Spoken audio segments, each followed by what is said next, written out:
What do you do on days when you don't feel like I don't know what to say next? Oh, I fake it.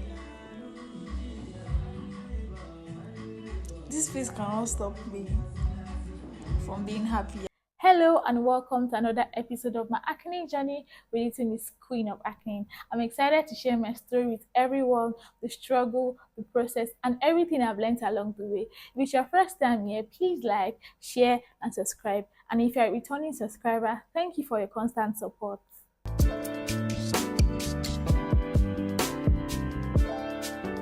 Welcome to episode 9 of my acne journey. In our previous video, we stopped at December 2021. Now we're going to continue from January 2022.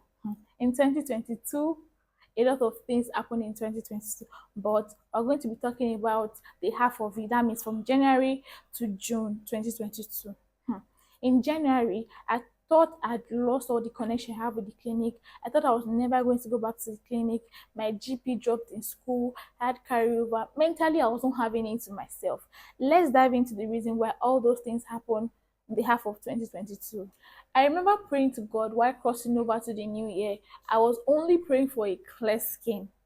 It was now that I was realizing that I was not thanking God for how far He has brought me. I was not thanking Him of how my face was now. I was only praying for a clear skin. I don't know how selfish I was. Maybe that's why God wanted to punish me. I don't know. I'm just thinking now.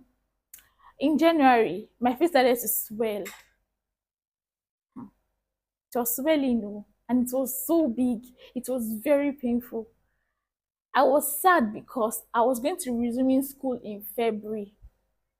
Maybe if I was not going to school, I would not be 100% sad, but I was very sad. Yeah, my face was swelling. I remember I was making every day of my face. I was saying I was going to keep making videos or see when the face calmed down, but it didn't calm down. I had to send out all the pictures to Nosioma, and it was like, okay, I need to come to the clinic ASAP as soon as possible. I got to the clinic.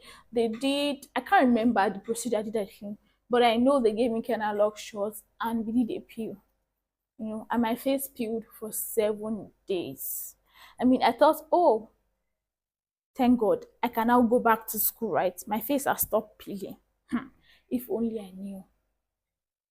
I resumed school in February, so like first week, I don't like to resume class because I mean we're still chilling now. Who wants to resume school in the first week? First week I didn't go to school.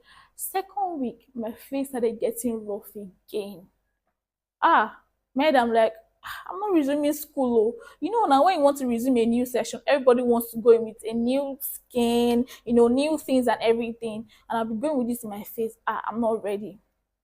I will not forget this day. It was on a Monday. My friend called me, Chioma. She was like, Zainab, why am I not coming to school? I need to come to school today. That we're having an 8 a.m. class. The lecturer taking us, this is the first time of him taking us. That is a very important lecture. I said, Chioma, see, I cannot come to school. She's like, no, you have to come to school. And there's something about my friend Chioma.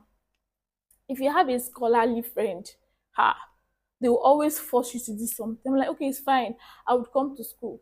I woke up, I had my bath, I was done. I checked the mirror. I'm like, Zainab, you're going to school. I was looking for nose mask. I did not see nose mask, but I was on my sunglasses. It was very early in the morning, I think around 7:30. So all the shops are not open by that time. So I got to school. I was entering the corridor to my class, my department. I saw people in front of my class. I just knew that, oh, this man did not allow them enter the class. I was really thinking in my head, if this is the only class we have today, and I did not attend it, I'm going to be very angry with Trauma. And mind you, I was on earpiece, but when I got to my class, I had to pause the music, but the earpiece was still in my ear. So some girls were standing in front of my class. And I don't really talk to people in my class like that, so I was just on my own with the earpiece in my ear. Mind you, I didn't play any music. Oh. And before I came, that place was silent. It was not up to like a minute. This girl just started having conversations.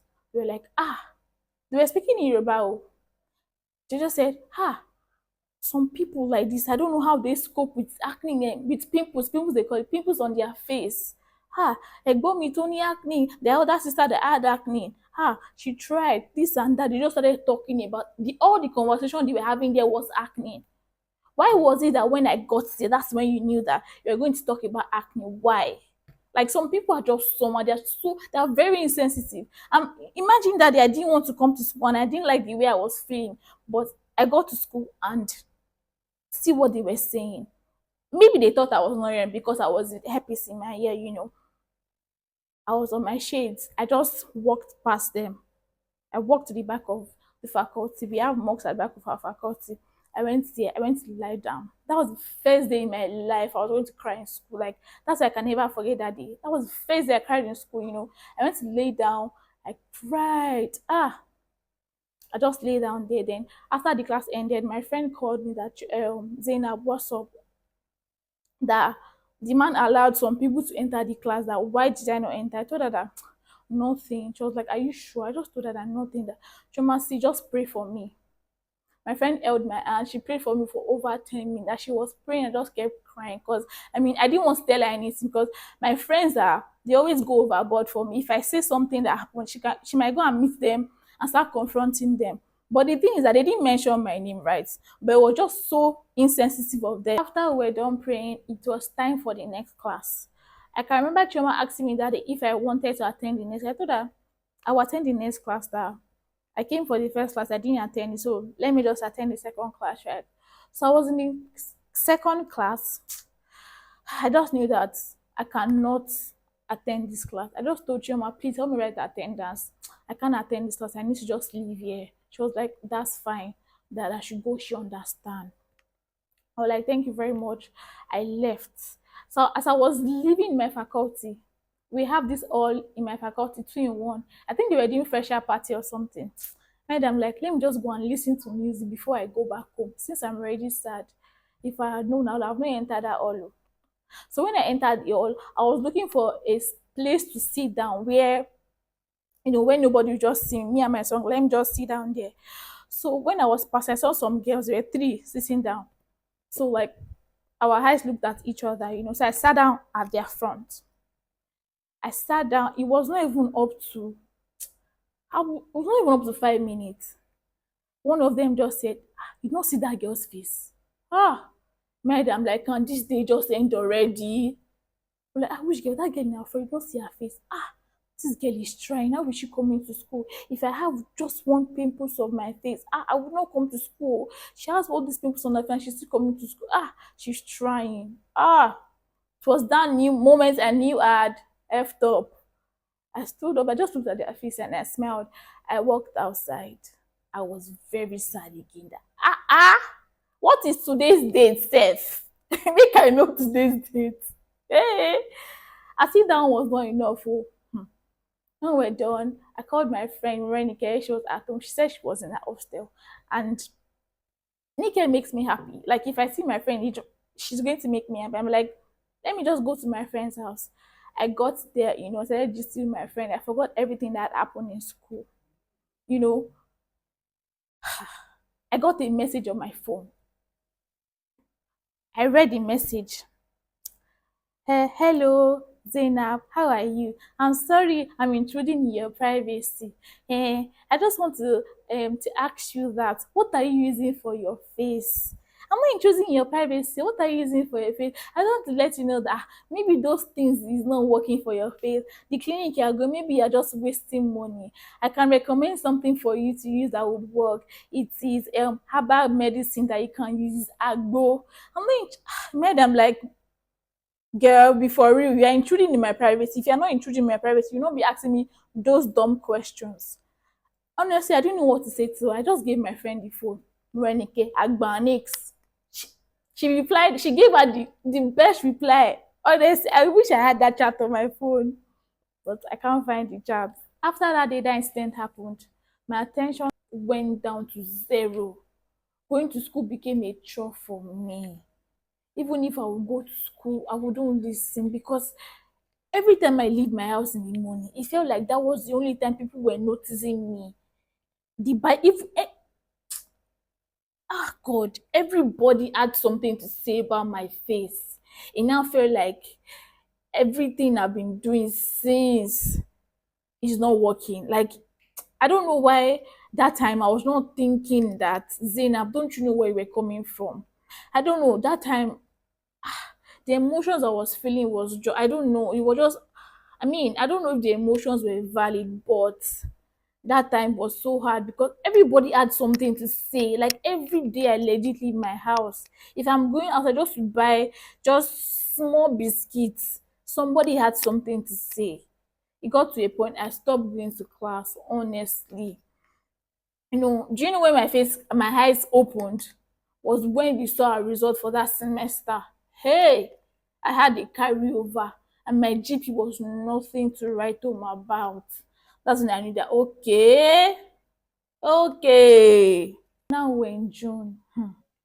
Can you believe that since that February when I went to the clinic, when I told you that I was mentally not okay, I stopped sending my face to clinic. I stopped sending updates pictures. I was so nonchalant about my skincare. I didn't care about my face again. I'm like, anything that wants should happen to my face at this point. That was like what was going through my head that time. I didn't understand it. Also in June, after I'd seen my results, my career and everything, when my face had cleared, my friend came to my house that day. She didn't tell me she was coming. She came to my house, she spoke sense into my head. I'll be so foolish if I didn't listen to what she had to say that time. You know, my friend Renike also spoke to me and she was like, immediately I should send an update picture to Nosuma that time. I sent an update picture to Nosuma like early June. Nosuma didn't reply me. I double texted, I kept texting every day, didn't reply me. I mean, if it was you, would you reply? I had an opportunity on a gold platter and I misused it. Like, what was I thinking, Zainab? I kept texting Noshoma. Noshoma did not reply me. What I did was so silly. If it was me too, I wouldn't reply. Have you ever been in a situation whereby you stopped using your skincare? You felt like nothing was working for your face. You were just tired. You were at the edge of a mental breakdown. If you have, please let me know in the comment. Remember, I said that my channel is a safe space for people battling acne. So, yeah, your feelings are valid. Thank you for watching. Hit the like button if you enjoyed this video. Don't forget to subscribe for more acne journey updates. See you in my next episode. Bye.